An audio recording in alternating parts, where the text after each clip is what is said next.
If you want to understand how the machinations of a religious organization gone bad work and how people behind the scenes manipulate systems that are intended to give the public freedom and autonomy, turning them towards a glut for money and power, allow me to offer you my humble admission.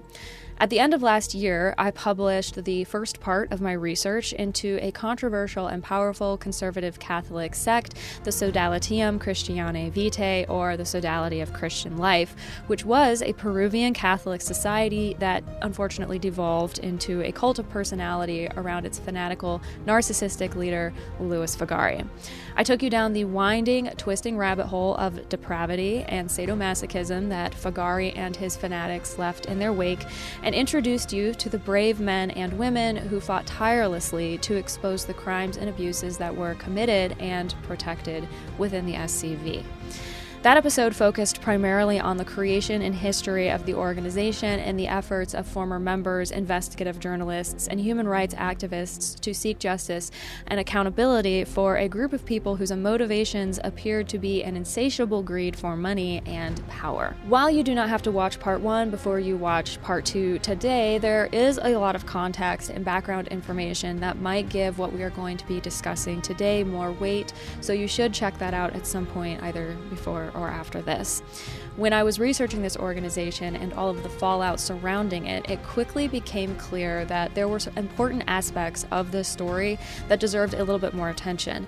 In addition to human rights abuses, the now defunct SCV has been accused of some very serious crimes, which could have international implications for a number of countries, including the United States. Today, I will be taking you through as much of the story as I could piece together, and I won't bury the lead here too much. I think that this whole situation opens up an interesting conversation about the rights of regular, non-religious people when interacting with people who are supposed to be representing a religious organization like the Catholic Church. Because one thing that I've learned from my research is that lay people do have rights within the Catholic Church, but I don't think that most of them know that, and I'm starting to feel like that's a pretty big deal. So make sure you hit that like button, sit back, and get comfortable. It's time to talk about transnational crime, fraud, and trafficking. My name is Beck Griffin, and you're watching The Deep Dive Project.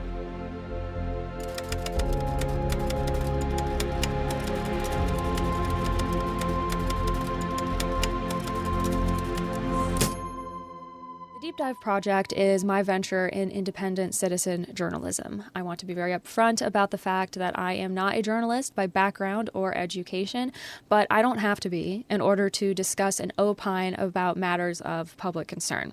My primary goal here is to raise awareness about human rights, to destigmatize important conversations about human health and safety, and to empower my audience with information and a desire to learn more and to self-educate. We live in a world of near limitless connectivity, with the answers to our questions often as close as a few internet queries away.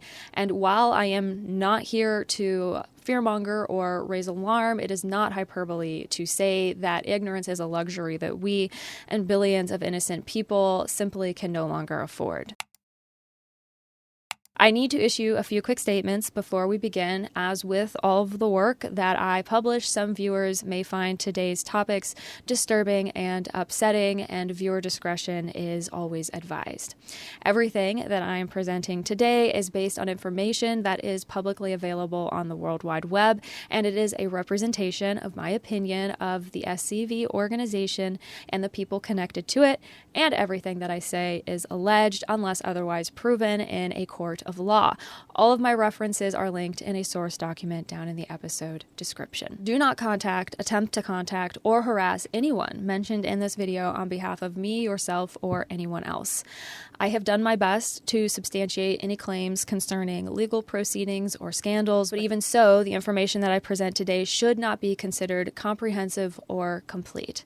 I am sure that I missed a detail here and there because this is just a very complicated situation, but I did my best. So, with all of that said, let's turn our attention to the matter at hand. It's time to learn about land trafficking. So land trafficking is a term that I was unfamiliar with prior to doing the research for this episode. I found a research paper that was published in 2016 titled Land Trafficking, Migration, and Conservation in the No Man's Land of Northeastern Peru by authors Noga and Sam Shawnee. In their paper, they included a flowchart illustrating the two different types of land trafficking. And while I read the abstract for this paper, take a look at the flowchart on your screen. I will use their definition of land trafficking, which is the usurpation, illegal appropriation, and commerce of lands, which is closely linked with rural, and urban-rural migration and can be seen as an activity that organizes and facilitates migration. Land trafficking has rarely been examined in any detail, and a search of academic databases failed to find publications specifically related to this activity. My background is actually in environmental science, and I haven't gotten to flex my conservation muscle here on the Deep Dive project nearly as much as I would like, so finding the intersection between human rights and environmental conservation, my two passions, at the center of this situation is a moment that I wanted to make note of, but I digress. According to Shawnee and Shawnee, Peru and especially its northeastern regions are considered a global conservation priority because of high biodiversity and the acute threats that they face. Despite the Peruvian state's declared intention to end forest loss, deforestation is on the rise. This is in part due to rural and urban-rural migration to forest frontier zones. This migration is often organized and led by land traffickers. Land trafficking exists at different scales and can be highly lucrative. Loopholes in Peruvian laws, conflicting policies, and institutional inefficiencies impede effective confrontation of land trafficking and in some cases even encourage it. Corruption plays an essential role in facilitating this trade. Although local people are often aware of the problems related to land trafficking, their ability to control it is greatly impeded by social factors and by the dangers of confronting organized criminals. Land trafficking is seldom studied, but has great environmental and social implications and must be addressed both on academic and practical levels in order to confront biodiversity loss related to migration to forest frontiers. If you are interested in reading that paper in its entirety, you can find it linked in the source document below. I do want to stress how important this issue is for reasons that go deeper than what may be immediately obvious. This is something that the authors of this paper recognize and emphasize as well, writing that the regions of the Amazonas and San Martin in northeastern Peru lie at the heart of the tropical Andes biodiversity hotspot, considered the most biodiverse region on Earth. The tropical Andes are incredibly biodiverse and are home to an estimated 30,000 vascular plant species, half of which are endemic, meaning that they occur nowhere else in the natural world, 584 species of birds, including 69 endemic, and 75 species of mammal, including 5 endemic monotypic taxa. Biodiversity hotspots are regions that have been identified as being particularly biologically rich. These hotspots are assessed and identified using 2 strict criteria. It must have at least 1,500 vascular plants as an endemic species, which again are species that are not found anywhere else in the world outside of this one biodiverse hotspot, and it must have 30% or less of its original natural vegetation, meaning that it is threatened. Around the globe, there are 36 regions that currently qualify as hotspots, which might sound like a fair number, but their habitat only represents 2.5% of the Earth's land surface. Yet they support more than half of the world's endemic plant species and approximately 43% of all endemic bird, mammal, reptile, and amphibian species. So the impact and benefit that these hotspots have cannot be overstated. Biodiversity underpins all of life here on Earth by supporting and enabling the myriad ecosystem services that life depends on in order to thrive, like clean air, clean water, arable, fertile soils, nutrition, and sustenance. According to Conservation International, these biodiversity hotspots, which keep in mind are necessary and threatened, happen to overlap with the same locations that most benefit human life.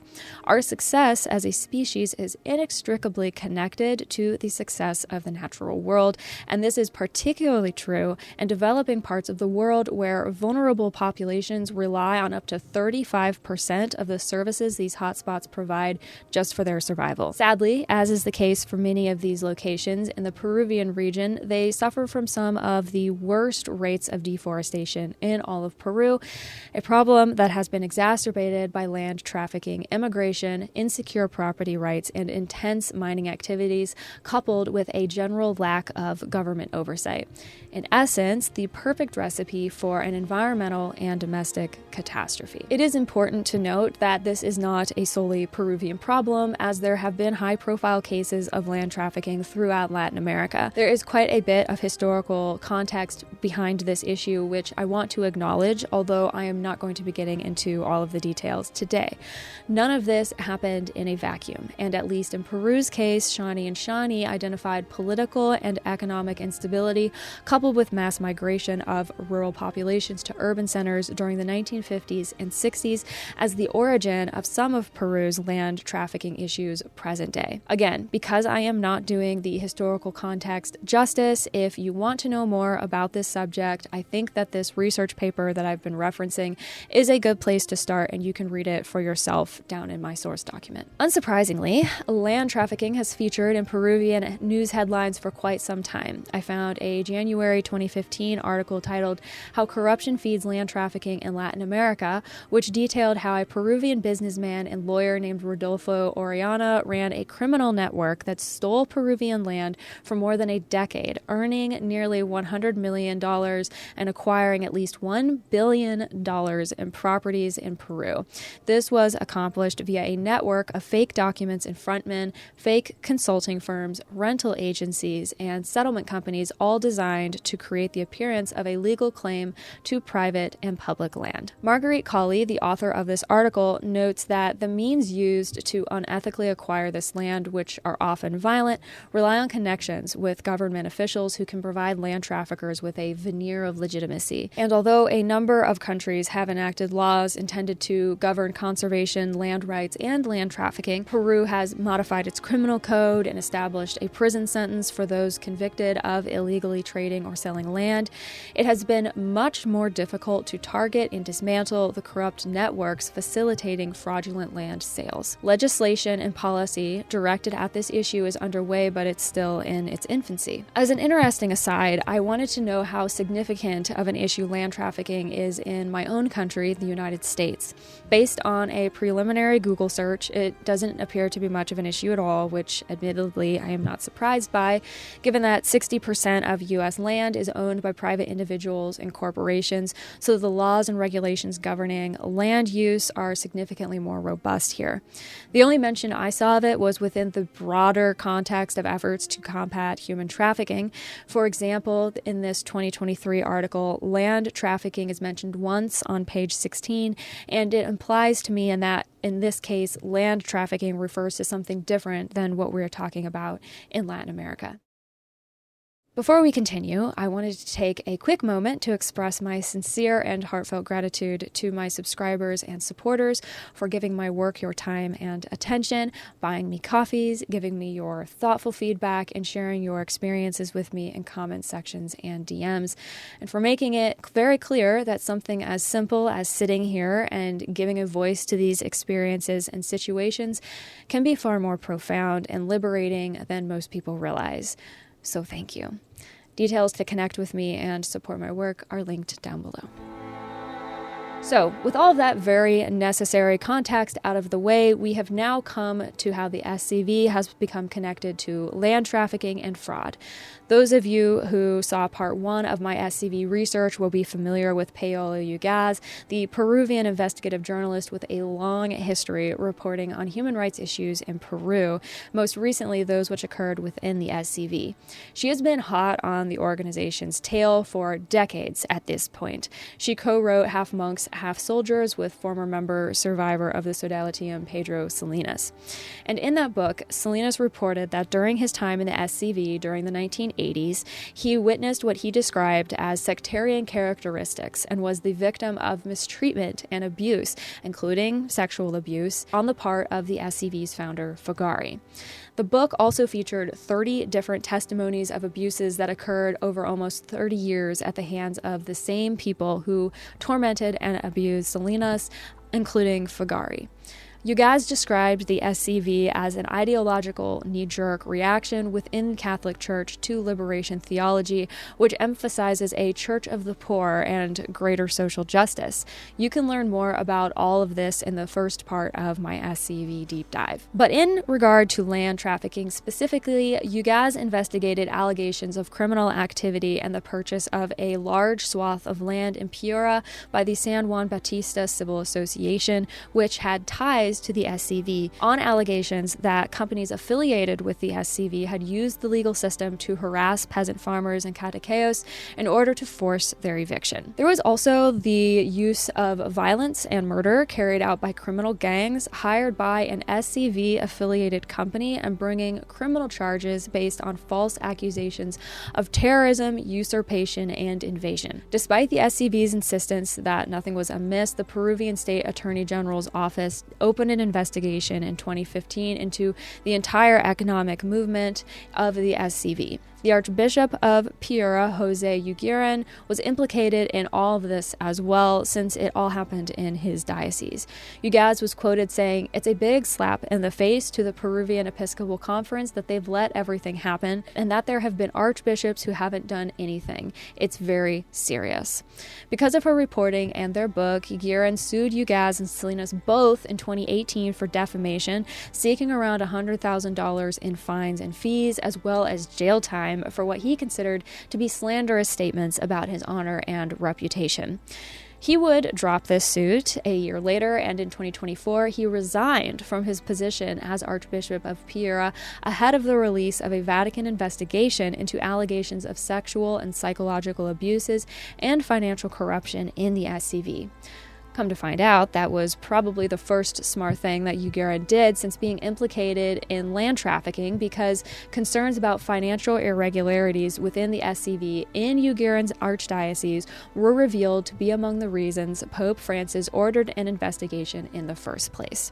And yes, I am aware that I may not be pronouncing Jose's last name correctly, perfectly, but given what he's been implicated in, given what we're talking about, I don't really care. Amongst these irregularities, there were possible exploitations of the Concordat, a church-state agreement granting tax exemptions to Catholic charities and missions, so tax fraud. In an article published on Crux, it was written, "Under the Concordat, whatever profit the church earns must be reallocated to social and charitable networks that benefit Peruvian society. This allocation has not happened in the SCV's case." Speaking to Crux, Ugaz referenced her decade of investigation into the SCV's financial network, saying the group built an economic portfolio believed to be worth hundreds of millions, in which both the money-making projects and the companies receiving the profits were owned and managed by members of the SCV. According to Ugaz, the SCV has run various money-making activities throughout the years, such as selling books and CD players, running mines, schools, and agricultural companies, and selling real estate and select internet and website services, including the establishment of the website for the Archdiocese of Lima under the then Archbishop of Lima, Cardinal Juan Luis Cipriani. And I go into quite a bit of detail into Cipriani's connections to the SCV as well as Opus Dei in the first part of this project. So you should go and check that out if you are not familiar with Cipriani's track record up to now. But the hen that laid the golden egg for the SCV, you guys said, was its project involving cemeteries. In total, you guys said that the SCV-run companies established 9 cemeteries in dioceses and archdioceses throughout Peru, structuring them as missions, and that this legal status guaranteed they received tax exemptions for funeral and burial services, generating up to 30 to 40% more profit. In the Church's Code of Canon Law, a mission is defined as a place where religious activities take place but does not yet have the characteristics of a parish. What a mission specifically consists of is not clearly defined in canon law, but the term is usually applied in traditional missionary contexts, such as remote communities of the Amazon. It is considered unusual for the designation to be given to a cemetery, and observers say the decision to do so would have required approval at some level in the Vatican. So what I would like to know is who in the Vatican helped the SCV create these fake missions. Quote, the first SCV-run cemetery was established by the Diocese of Lurin in the early 2000s by then Bishop Jose Ramon Gurruchaga Ezama in partnership with the two SCV-run organizations, the ACSJB and the St. Ignatius Foundation, which together established the Catholic Mission on Cemetery Park of Remembrance. Ugaz said that the ACSJB maintained 50% control of the cemetery and sold the other 50% to the St. Ignatius Foundation, established in Panama in 1997 under the name of Pusan by SCV priest Jamie Bertol before it was later renamed. The diocese, Ugaz said, received not even a percentage of the direct profits, with the understanding that should the bishop need funds, SCV members or individuals would contribute. So these were not the only SCV individuals or foundations implicated in tax fraud. Like I said earlier, Ugaz has been investigating the SCV for years, and in November of 2021, she co-wrote a piece in La Repubblica which revealed, among other things, that the SCV prosecutor before the Holy See at that time, a man named Enrique Elias Dupuy, was the treasurer of the offshore Santa Rosa Foundation, which together with Providential Incorporated was moving money from the SCV in Peru to offshore accounts. After all, they had to do something with all of the revenue that their various ventures were generating. Now, if you have seen my episode about the Legion of Christ, you may recall I mentioned a massive leak of information called the Pandora Papers.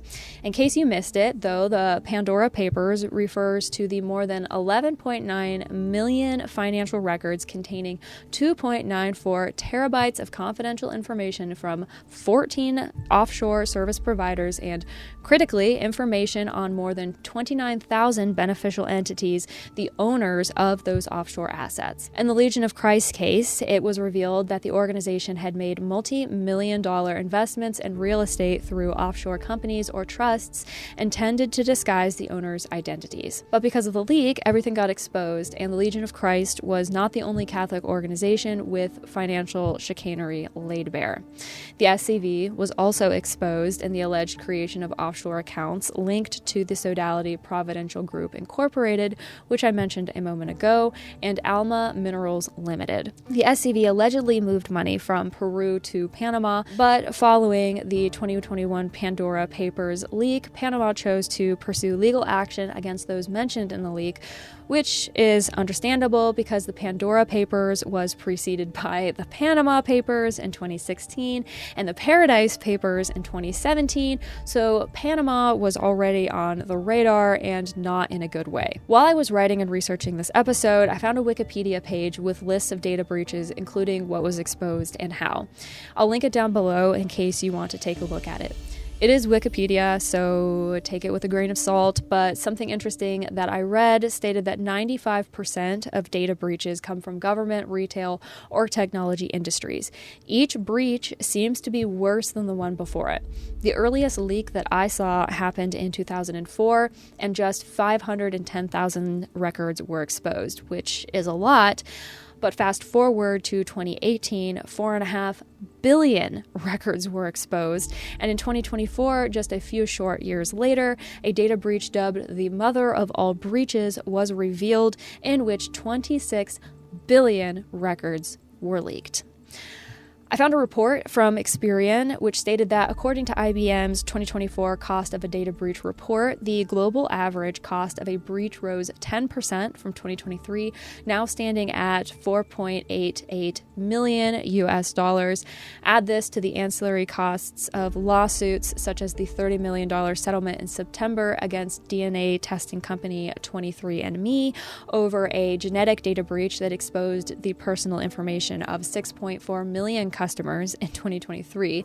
And this is obviously a modern problem that would not exist to the extent that it does, except that our fates have become sealed with the release of the first home computer and then the smartphone. People now live half, if not more, of their lives online, which is a trend that is unlikely to reverse anytime soon. Nearly everything has gone digital, and what hasn't soon will. Critical, personal, and private information needs to be kept safe and secure under our own control. control, which is becoming more and more difficult with each new tech and AI development. One problem out of many is that the same safeguards intended to protect the innocent can also shield the unscrupulous, and just so is the case with offshore banking because there are differences between confidentiality, privacy, and public interest, and all three must be balanced. Now, this would be a fantastic place for me to shoe in an Aura or some sort of VPN sponsorship, but alas, I don't have anything like that. No one seems interested in sponsoring me talking about these issues, which is a little concerning. So if you think that this is an important conversation and you think that the topics that I am covering are important topics that need to be discussed, please consider subscribing if you have not already. And if you would like to buy me a coffee or send me a super chat, I would be very appreciative, but that is of course totally optional. Just being here, watching my content, liking, and subscribing goes so far. Anyway, so after the Panama Papers leak and Panama's decision to react, the SCV moved its Panama-based holding company Providential Group Incorporated to Denver, Colorado in 2016, adding the Santa Rosa Foundation as well. All three of those entities now share the same street address at the SCV-run Holy Name Parish in Englewood, Colorado. The St. Ignatius Foundation was apparently dissolved in the wake of moving to Denver. Based on what I read on publications like La Repubblica and the National Catholic Register, the SCV declined to comment on any of this until just last year when a spokesman for the organization told Crux that the SCV was denying any wrongdoing and was in full cooperation with the authorities. In that same article, a Catholic cardinal named Ghirlanda was identified as a person Pope Francis had specifically chosen to investigate the SCV, but Ghirlanda called that fake news, so I don't really know what that's about. Maybe it has something to do with the fact that at the time that this article was published, the SCV was still alive and kicking, and so maybe it was putting up a fight to try to save face or recoup or whatever, and that's why you see weird conflicting quotes and takes like this.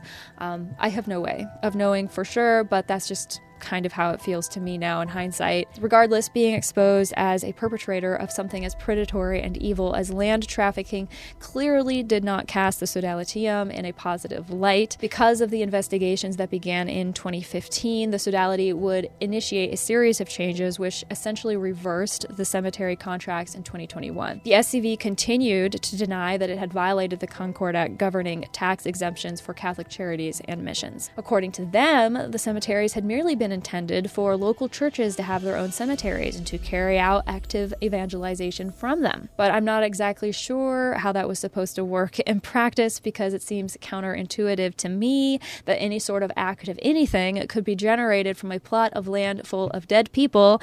But I digress. Apparently, the SCV received responsibility for the cemeteries so that it could fulfill its purpose of ensuring their sacred nature. But that sacred nature apparently couldn't govern itself, so of course they had to appoint a board of directors, and so it goes. Investigative work on Ugaz's part revealed that the SCV's empire building was enabled via assistance from prominent members of the Peruvian elite who were friends of the movement, including a former Peruvian president and the daughter of another. In 2021, it was becoming abundantly clear that all was not up to snuff with the SCV.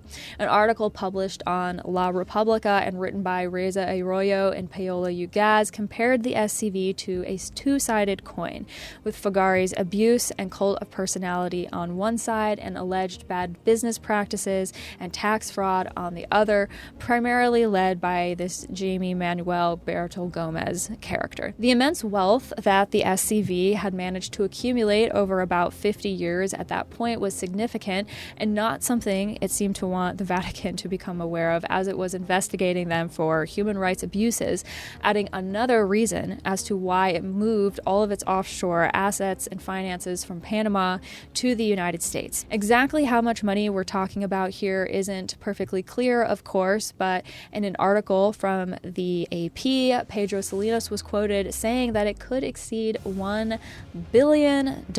Of course, on paper, everything looked okay because the majority of the SCV's assets are in private companies out of the Vatican's reach and disguised through a system of frontmen and proxies, so the organization appears to have nothing but but we know that that isn't true. This flowchart illustrates how everything was mapped out, with the greatest and most significant question still outstanding.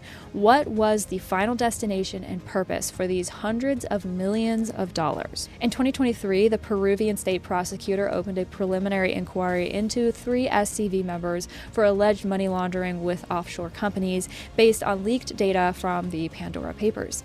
The SCV doubled down on denying that it had done anything wrong and claimed that it was invested in cooperating with the law and trusting that justice would prevail. That same month, an article on Crux revealed that the Vatican had made the decision to ask American authorities for help amid an international financial scandal involving a new suppressed Catholic organization with tentacles in Peru, the Vatican, and the United States.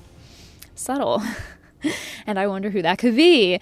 Elise Ann Allen wrote that following the receipt of some detailed correspondence warning that individuals linked to the SCV were attempting to use the church-state concordat to gain tax breaks, with the resulting funds being carefully funneled to holding companies in the U.S., the Vatican prepared to send information pertaining to allegations of international money laundering and financial fraud on the part of the SCV to American authorities. Over the course of a decade, investigative journalists and Peruvian prosecutors uncovered a financial operation involving fraud against the Peruvian and North American states, allegedly done with assistance from some church representatives who, as of now, are still unnamed. One of the Vatican officials who received the initial correspondence, Monsignor Jordi Bertomeu, stated during an interview that the American justice system will focus its attention on this case.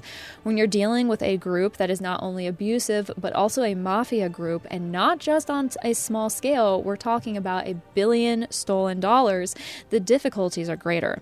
The Vatican has no interest in hiding this plot and intends to provide U.S. authorities with all of the relevant information. At this point, it's worth remembering that there is likely another reason why the SCV wanted to hide its fortune, namely the victims of the organization and its leadership. While some victims have received some sort of modest compensation prior to the SCV's suppression, unfortunately that has not been true for everyone. And if you saw part 1, you may recall that one of the outstanding questions that I was left with at the end was how and when the SCV's victims will be compensated or taken care of.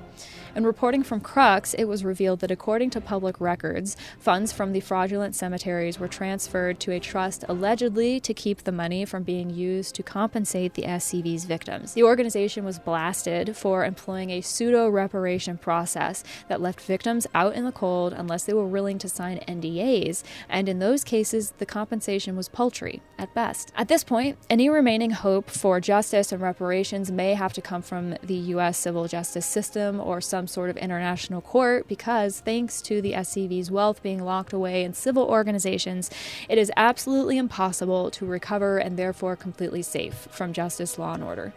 Bertomeu was quoted saying that we trust the American justice system more where institutions function despite political problems because there is an effective separation of powers. That is a separation that is coming under increasing fire, which you will know about if you are subscribed to my Substack, Beck Griffin, and the Deep Dive Project. I've been researching and writing about the assault on the church-state separation that is currently happening in this country.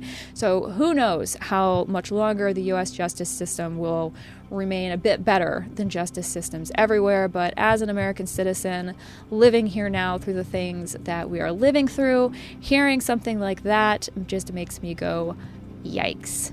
Because it tells me how bad things actually are, that the U.S. justice system would be the Vatican or the victims' best hope. If that is the case, the victims and anyone who is watching and waiting to see what will happen will have to be patient, because the wheels of American justice churn slowly these days, if at all. But there has been some progress in Peru, which I would be remiss not to mention. If you recall, there had been allegations of criminal activity in the purchase of a large swath of land in Piura by the San Juan Bautista Civil Association, which had ties to the SCV, on allegations that companies affiliated with the SCV had used the legal system to harass peasant farmers and catequeos in order to force their eviction.